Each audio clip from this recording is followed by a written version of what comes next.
அப்போ அல்லாஹ் வந்து இந்த இடத்துல எதுக்காக அந்த வரலாறுகளை பேசுறான்? மூசா நபியை பத்தி ஃபுல் டீடைல் சொல்றதுக்காக பேசுறானா?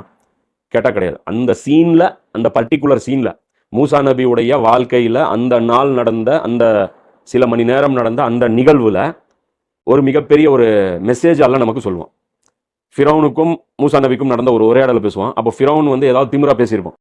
அப்போ நான் தான் வந்து இறைவன் அப்படின்னு ஃபிரௌன் பேசியிருப்பான். அப்போ அந்த விஷயத்தை சொல்றதுக்காக மூசா நபியுடைய வரலாற்றிலிருந்து அந்த சின்ன பகுதி எடுத்து அல்லாஹ் பேசுவோம். புரியுதா? ரீசன் என்னன்னா, மூசா நபியுடைய கதை சொல்ல போறான்னு அர்த்தம் கிடையாது. கதை சொல்றதும் அல்லாஹ்வுடைய நோக்கமும் கிடையாது. ஃபிரௌன் மாதிரி உருப்படாம போயிடாதீங்க, என்கிட்ட பகச்சிக்காதீங்க, ஃபிரௌன் மாதிரி நாசமா போயிடாதீங்க அப்படிங்கிறதுக்காக ஃபிரௌன் அன்னைக்கு இந்த மாதிரி பேசினல, அந்த மாதிரி நீங்க பேசிடாதீங்க. இப்போ இது எல்லாமே பார்க்கும்போது நமக்கு இன்னொரு நேற்று சொன்ன ஒரு விஷயமும் நீங்க மறுபடியும் ரிப்பீட் பண்ணி பாருங்க. குர்ஆனுங்கிறது ஒரு புக் இல்ல, பேச்சுன்னு நான் சொன்னேன். அல்லாஹ்வுடைய பேச்சு. பேச்சுங்கும் போது இப்படிதான் கசமுசான்னு இருக்கும். பேச்சுல நம்ம என்ன சொல்லுவோம்? இன்னைக்கு வந்து இப்போ நான் சொல்றேன், ஸ்கூலுக்கு நீ போ, நீ என்னங்கிற திடீர்னு எனக்கு வயிற்று வலி, நான் ஸ்கூலுக்கு போக மாட்டேன்னு சொல்லி இவன் சொல்றான், யூசுப் சொல்றான். அப்போ நம்ம டக்குன்னு என்ன பண்ணுவோம்?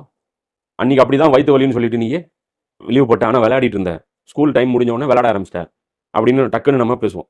அன்னைக்கு நாள் பூரா நடந்த விஷயத்த பேச மாட்டோம். நமக்கு தேவையான அந்த பர்டிகுலர் பாயிண்ட் மட்டும் சொல்லி காமிச்சு பேசுவோம்.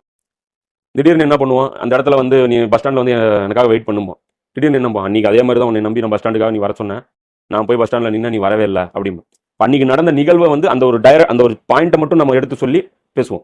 ஆனால் புக் எழுதும்போது அப்படி எழுத மாட்டோம். ஒருத்தருடைய வரலாறுன்னு புக் எழுதணும்னா அதோடைய ஃபுல் டீட்டெயில் எழுதுவோம். வரலாறுன்னு எழுதும்போது ஃபுல் டீட்டெயில் எழுதுவோம். இதை பேசும்போது நம்ம என்ன பண்ணுவோம்? டைரக்டாக பாயிண்ட் டு பாயிண்ட் பேசுவோம். எந்த பாயிண்ட் நமக்கு அந்த இடத்துக்கு தேவையோ அந்த பாயிண்ட்டை வந்து சுட்டி காமிச்சு அதை டார்கெட் பண்ணி பேசுவோம். புரியுதா இல்லையா? அப்போ குர்ஆன்ல வரலாறு இருக்கும், ஆனால் வரலாறு மெயின் சப்ஜெக்ட் கிடையாது. குர்ஆன்ல சயின்ஸ் இருக்கும், ஆனால் சயின்ஸ் மெயின் சப்ஜெக்ட் கிடையாது. புரியுதா இல்லையா? அது மாதிரி குர்ஆன்ல வந்து டாபிக்ஸ் வந்து மாறி மாறி வந்துட்டு இருக்கும். இது ஒரு மெயின் விஷயம் குர்ஆனை பற்றி நாம தெரிஞ்சுக்கணும்.